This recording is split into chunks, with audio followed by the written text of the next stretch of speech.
that in the 3 days after the unsuccessful coup is to prevent the collapse of the Union and stabilize the situation in the country. The country and history expect and demand from us not to permit the collapse of all union structures. And it is important for us to discuss the creation of a special commission of the Union Supreme Soviet and the delegation of representatives from here to the Supreme Soviets of the republics. And this is much more important than debates about the Communist Party. The orders of the Russian and Soviet presidents are being fulfilled, so let us not keep on discussing these issues which do not deal with the danger of collapse of the Union.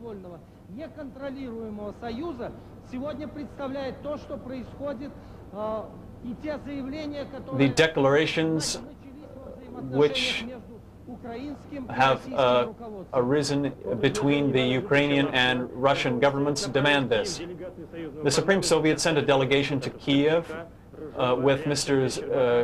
Sobchak and other deputies, together with Russian deputies under the leadership of Russian Vice President Rudskoy for negotiations in Ukraine.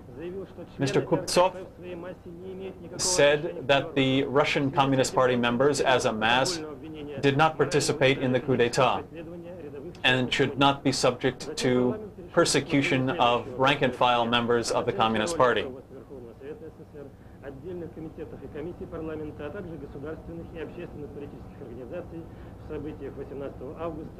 The investigation continues on the role of various parties and movements during the coup.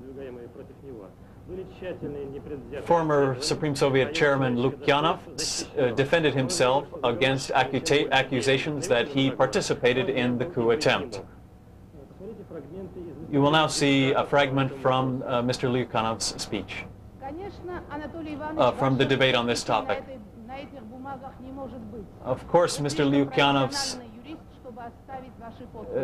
did not put his signature on this document. He's too much of a professional lawyer to allow his signature to be there. But your participation in this coup is obvious.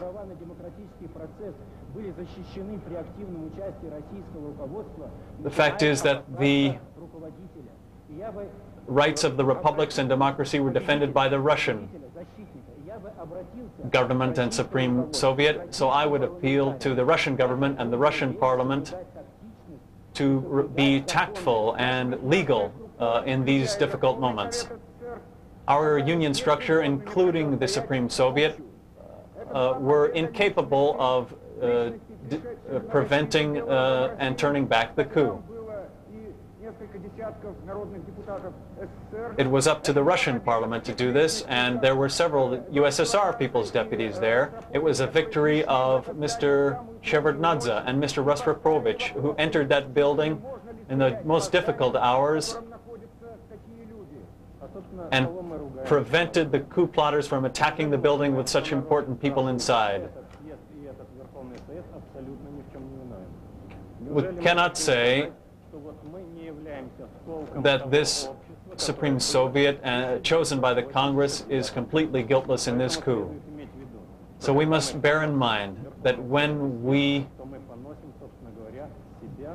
accuse the Congress and the Supreme Soviet, we accuse ourselves.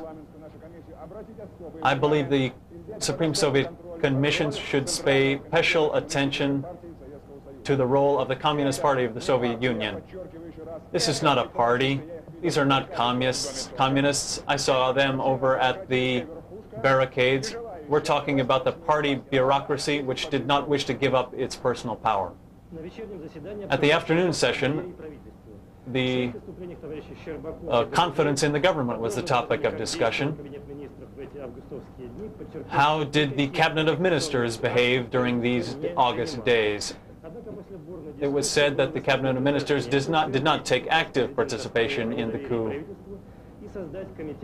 There was a proposal to vote for a vote of no confidence in the government, and it was put to a vote in which only 16 members of the Supreme Soviet expressed their confidence in the existing government.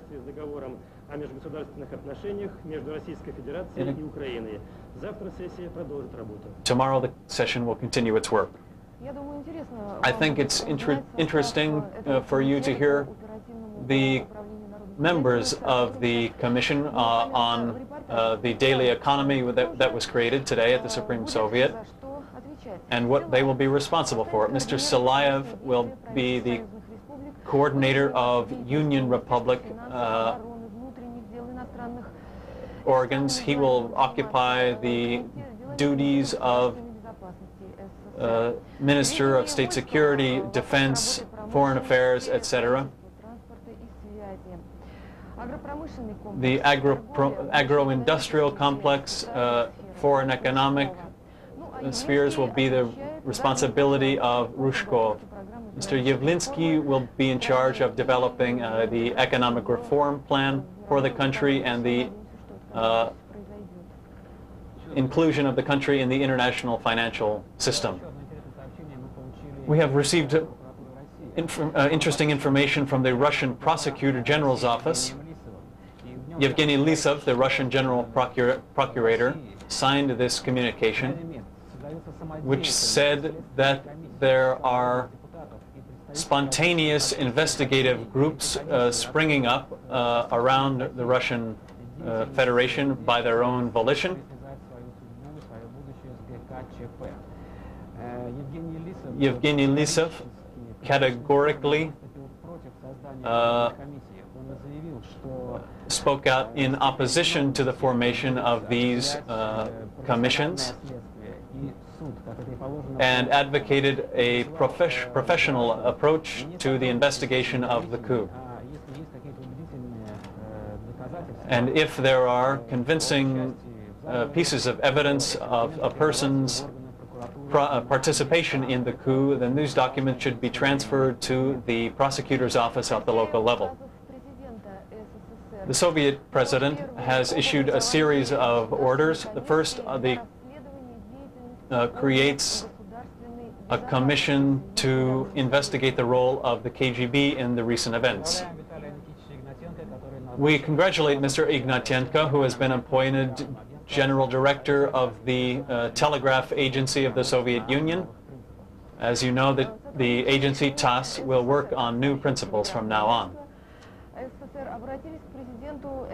The new director of TASS made an appeal to government leaders to appoint Mr. Shevardnadze to the post of foreign minister. We have also received an order from the USSR president of the nominating Mr. Pankin, Boris Pankin, as USSR foreign minister.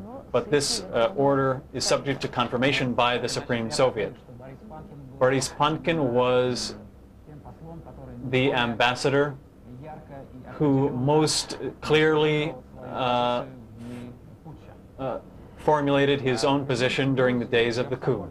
The president of Georgia, Gamsahurdia, has extended the state of emergency in the city of Tsin Valley and the surrounding area for one more month. It was introduced in December. Now we have a report.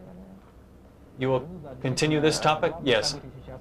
The most important of events are now taking place in the republics, and we can report that Georgia has formed its own Ministry of Defense.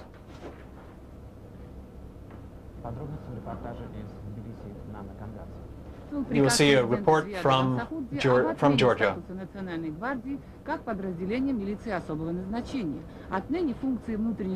The internal forces of Georgia, according to an order of the Republican president, will be transferred to the control of the Republic and will act only in the interests of local residents.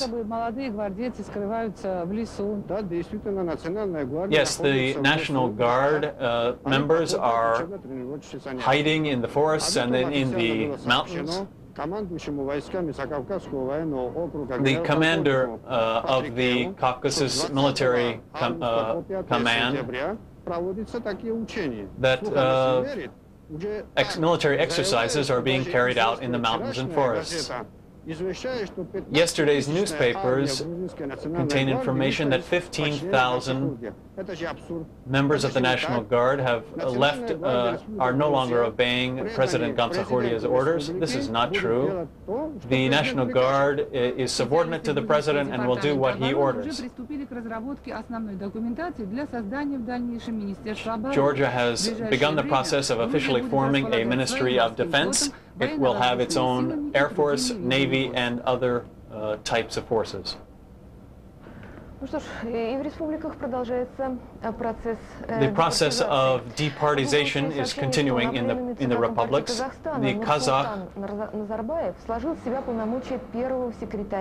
Kazakh president, Mr. Nazarbayev, has resigned as secretary of the Communist Party of Kazakhstan.